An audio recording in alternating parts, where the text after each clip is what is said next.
ரஜினிகாந்த் தன்னுடைய சினிமா பயணத்தை ஆரம்பிச்சு 50 வருஷம், ரஜினிசத்துல 50 வருஷமா நம்மளும் முழுகி போயிருக்கோம் அப்படின்னு தான் சொல்லி ஆகணும். இதோட ஒரு இன்ட்ரெஸ்டிங்கான நியூஸ் லோகேஷ் கனகராஜ் அவர்கள் சொன்னாரு. என்ன அப்படின்னு சொல்லிட்டு பாத்தீங்கன்னா, ரஜினியோட முதல் ரிலீஸ் ஆன படமும் ஆகஸ்ட் மாசம் தான். இப்போ கூலி ரிலீஸ் ஆகிறதும் பாத்தீங்கன்னா ஆகஸ்ட் மாசம் தான் அப்படின்னு சொல்லியிருந்தாரு. அது மட்டும் இல்லாம நம்மளும் பயங்கர ஒரு ஹைப்ல சுத்திட்டு இருந்தோம். ரஜினியோட எங்க ரோஷன் இந்த ஆக்ட் பண்றாங்க, இங்க இதான் நடக்குது, இவங்களாம் இன்னும் அடிஷனலா கேமியோ வந்திருக்காங்க, எல்சியூவா இல்லையா அப்படின்னு சொல்லிட்டு நம்மளும் பயங்கர ஹைப்ல இருந்துட்டு இருந்தோம். அது எல்லாத்துக்கும் இப்போ முடிவு கிடைச்சிருச்சு. வணக்கம், நான் உங்கள் இடுமாறன் ராஜாங்கம். கூலி இந்த படத்தை டைரக்ட் பண்ணியிருக்காரு டைரக்டர் லோகேஷ் கனகராஜ். இந்த படத்தோட முக்கியமான ஸ்டார் காஸ்டிங்கா ரஜினிகாந்த், அமீர் கான், சத்யராஜ், நாகார்ஜுனா, சோபன், சுதிஹாசன் அண்ட் உபேந்தர் மற்றும் பலர் நடிச்சிருக்காங்க. இந்த படத்துக்கு இசையமைச்சிருக்காரு அனிருத் ரவிச்சந்திரன். கூலி படத்தோடைய ஆன்லைன் என்ன அப்படின்னு சொல்லிட்டு பார்த்தோம்னா, தேவா தன்னுடைய நண்பர் ராஜேந்திரன் இறந்துட்டாரு அப்படின்றதுக்காக அவர் போய் பார்க்க போற இடத்துல தான் அவருக்கு ஒரு உண்மை தெரியுது. ராஜேந்திரன் தானா ஹார்ட் அட்டாக்ல சாகல, அவர் யாரோ கொண்டு இருக்காங்க அப்படின்னு சொல்லிட்டு, கொன்னது யார் அப்படின்னு சொல்லிட்டு தேடி கண்டுபிடிச்சு அவங்க பழி வாங்குறதுதான் படத்தோடைய கதை. இந்த ஸ்டோரி டெல்லி இது அடிஷ்னலா நம்ம தமிழ் சினிமாக்களை பார்த்த ஒரு கதை தான். பட் லோகேஷ் கனகராஜ் அப்படின்ற ஒரு டைரக்டர் இதுல எவ்வளவு எஃபிஷியண்டா அடிஷ்னலா எவ்வளவு ஸ்டோரிஸை பேக்கப்ல சேர்க்க முடியுமோ அதெல்லாம் சேர்த்து அந்த கேரக்டருக்கு எவ்வளவு லாஜிக்கலா ஒரு விஷயத்த இது பண்ண முடியுமோ, ஃப்ரேம் பை ஃப்ரேம் எவ்வளவு ஸ்டோரி டெல்லிங்கா சொன்னா எவ்வளவு நல்லா இருக்குமோ அது எல்லாத்தையும் கொடுத்து நமக்கு பக்காவா ஒரு கமர்ஷியல் என்டர்டைன்மெண்டா கொடுத்துருக்காரு. ஃபர்ஸ்ட் ஃப்ரேம்ல இருந்து, அதாவது டைட்டில் கார்டுல இருந்தே எனக்கு செம்மையா ஒர்க் அவுட் ஆரம்பிச்சிடுச்சு. குறிப்பா ரஜினிகாந்த் தேவா அப்படின்ற அந்த கேரக்டர்ல அவர் சின்னதா ஒரு சில இடங்கள்ல பயங்கர எமோஷனல் இது பண்ணியிருந்தாரு. எனக்கு தெரிஞ்சு ஆஃப்டர் ரொம்ப நாள் கழிச்சு அந்த ஆக்டர் ரஜினியை கொஞ்சம் எடுத்துட்டு அப்படி வச்சு, சார் அவருடைய ஆக்டிங் தான் இப்ப பாருங்க நான் வாங்குறேன் அப்படின்னு சொல்லிட்டு லோகேஷ் கனகராஜ் வாங்கியிருக்காரு. இடையில நமக்கு கதை சொன்ன விதம் தான். இந்த கதையில இங்கெல்லாம் நம்ம இது நடக்கும் அப்படின்னு சொல்லிட்டு நம்ம கெஸ் பண்ணியிருப்போம். பட் லோகேஷ் கனகராஜ் அவருடைய ஸ்கிரீன் பிளேல நம்மள இதுல கொஞ்சம் இங்க நான் மாத்தி வைக்கிறேன் அப்படின்னு சொல்லிட்டு நம்மள இதுதான் அப்படின்னு கெஸ் பண்ண விடாம கதை சொன்ன விதம் ரொம்ப நல்லா இருந்துச்சு.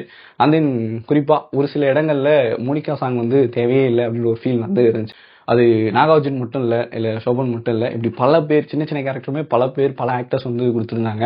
அவங்க எல்லாருக்குமே அதுல ஒரு பெக்குலரான ஒரு டைமை கொடுத்து ஒரு 2 நிமிஷம் 3 நிமிஷமான ஒரு கேரக்டரா இருந்தாலும் அந்த கேரக்டர் பயங்கரமா ஒரு பெர்ஃபார்ம் வாங்கி அந்த கேரக்டர் எல்லாமே நம்ம மனசுக்குள்ள நிக்கிற அளவுக்கு படம் பார்த்துட்டு வந்தவரும் நிக்கிற அளவுக்கு இருந்துச்சு. கிட்டத்தட்ட ஒரு பெரிய பட்டாளத்தை வச்சுதான் படத்தை எடுத்திருக்காரு. எவ்வளவு இன்ட்ரெஸ்டிங்கா சொல்ல முடியுமோ கதையை அவ்வளவு இன்ட்ரெஸ்டிங்கா சொல்லியிருக்காரு. ஆக்ஷன், அவருடைய அந்த வயலன்ஸ் தெறிக்க கொடுத்திருக்காரு. அதுவும் சூப்பர் ஸ்டார் ரஜினிகாந்தை வச்சு எவ்வளவு ஒரு கமர்ஷியலா 75 வயசான ஒரு 50 வருஷமா நம்ம எப்போன்னு காத்திருந்த ஒரு மனுஷன், அவரை வச்சு எவ்வளவு சூப்பரான ஒரு மூவியை கொடுக்க முடியுமோ அதை ரொம்ப செட்டில்டா செம்மையா மாசா பவர் பேக்கோட பவர் ஹவுஸோட கொடுத்துருக்காரு தான் சொல்லி ஆகணும். விஷுவலா எனக்கு அவ்வளவு நல்லா இருந்துச்சு. அவ்வளவு கலர்ஃபுல்லா அந்த வயலன்ஸ் காமிச்சதா இருக்கட்டும், இல்ல அந்த டார்க் மூடா ஆகட்டும், அவருடைய ஸ்ட்ரென்த் எல்லாம் யூஸ் பண்ணி நமக்கு ஒரு விஷுவலை பக்கா கொடுத்திருந்தாரு. இவ்வளவு மாசா அவரை காமிக்க முடியுமோ காமிச்சிருந்தாங்க. அது ஒரு கமர்ஷியல் மூவியா ரொம்ப நல்லாவே வந்திருக்கு அப்படின்னு தான் சொல்லி ஆகணும். இதெல்லாம் ஒரு பக்கம் இருந்தாலும் இன்னொரு பக்கம் அனிருத் ரவிச்சந்திரன் சொல்லி ஆகணும். டைட்டில் கார்டுல இருந்து முடிக்கிற வரையும் எவ்வளவு தெரிக்க விட முடியுமோ, எவ்வளவு ஃபயரை விட முடியுமோ அவ்வளவு வேலையை பார்த்திருந்தாரு. பல இடங்கள்ல எமோஷனலா கிளிக் ஆயிருக்கு அவருடைய எமோஷனல் பிஜிஎம்ஸ். அண்ட் தென் மிச்சம் எல்லாமே அந்த மாஸ் பிஜிஎம்ஸ்க்கு குறையே இல்லாம செஞ்சு வச்சிருக்காரு. ஓவராலா கூலி ஒரு பவர் பேக்கோட ரஜினி சத்தோட ஒரு கமர்ஷியல் மூவி லோகேஷ் கனகராஜ் நமக்கு கொடுத்துருக்காரு. அது நல்லாவே ஒர்க் ஆயிருக்கு அப்படின்னு தான் சொல்லி ஆகணும். இந்த இடத்துல இருக்கும் பொழுது சில பல நெகட்டிவ் ரிவ்யூஸை இப்போ நம்ம சோஷியல் மீடியாவில் எட்டி பார்க்க முடியுது. அதெல்லாம் தாவி ஒரு அணிலாக தான் இருக்கு. நம்ம இன்னும் சொல்ல முடியாது தெரில. நம்ம எதனா கேட்டால் அண்ணன் தான் தமிழ் சினிமாவே தாங்குவாரு அப்படின்னு சொல்லிட்டு சொல்லுவானுங்க. என்ன பண்ணுறது அப்படின்ற மாதிரி இருக்கு. ஸோ இந்த நெகட்டிவ் ரிவ்யூஸ்லாம் நீங்கள் பார்த்தீங்க அப்படின்னா தயவுசெய்து அப்படியே ஓரம் கட்டி மூட்டை வச்சுருங்க.